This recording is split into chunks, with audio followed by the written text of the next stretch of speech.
environment. Compared to your mainstream, and I use that in inverted commas, mainstream experience, what's different about the board CEO dynamic?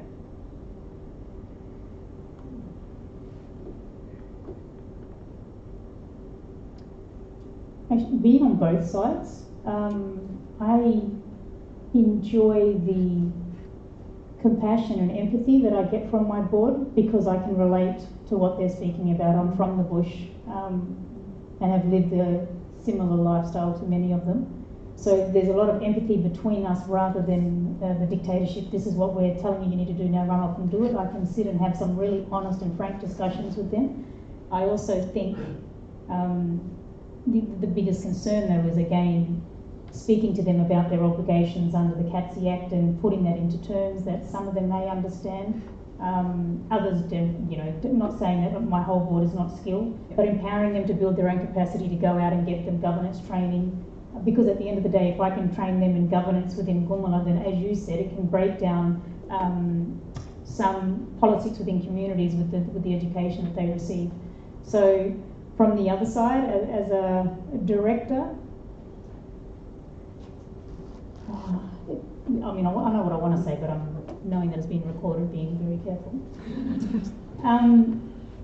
Sometimes when you get a representative board that may lack skill, it could be seen as an opportunity for people then to go and exploit. And so yeah, that's just one of the concerns that I would see in this space that you don't see as much, not saying never, but as much in mainstream.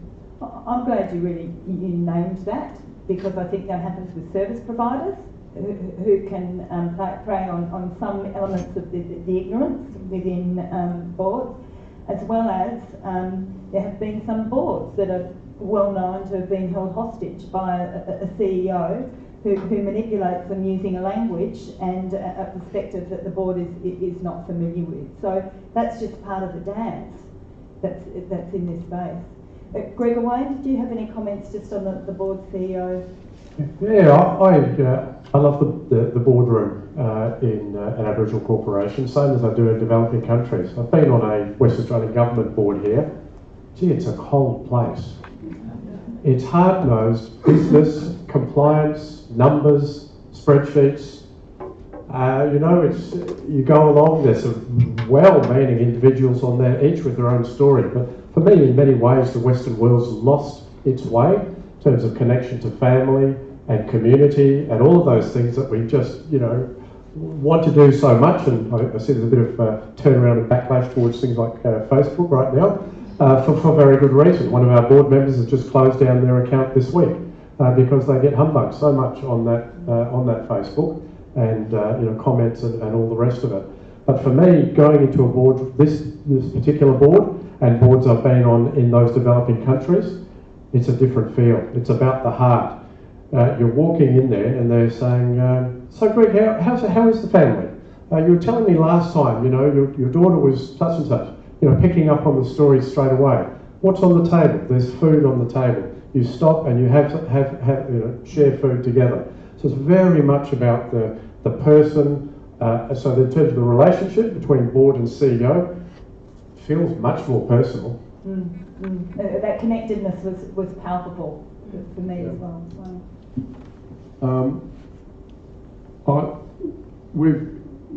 The way our governance run, because the governance is the core to everything. That's what I've come to.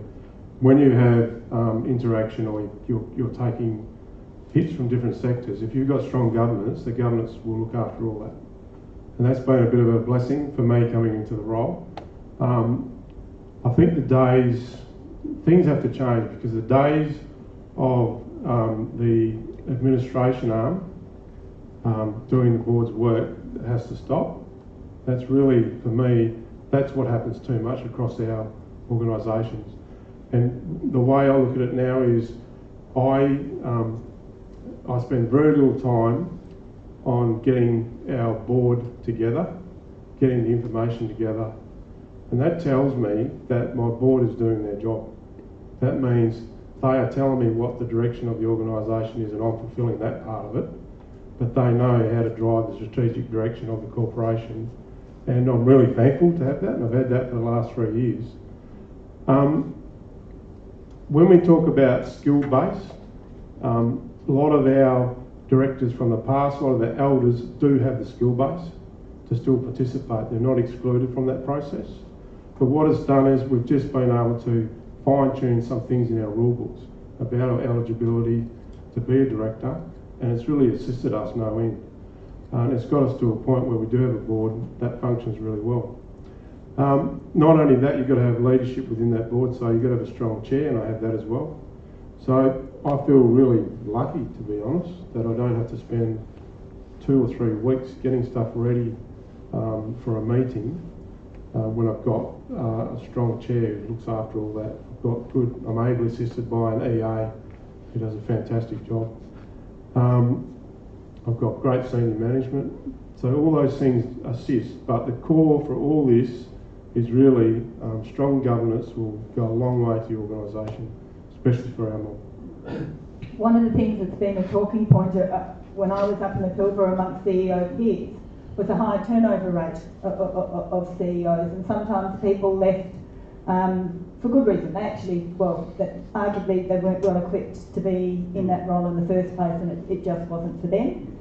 Some people left for the wrong reasons. They were good, highly skilled people with a good heart that were treated really badly.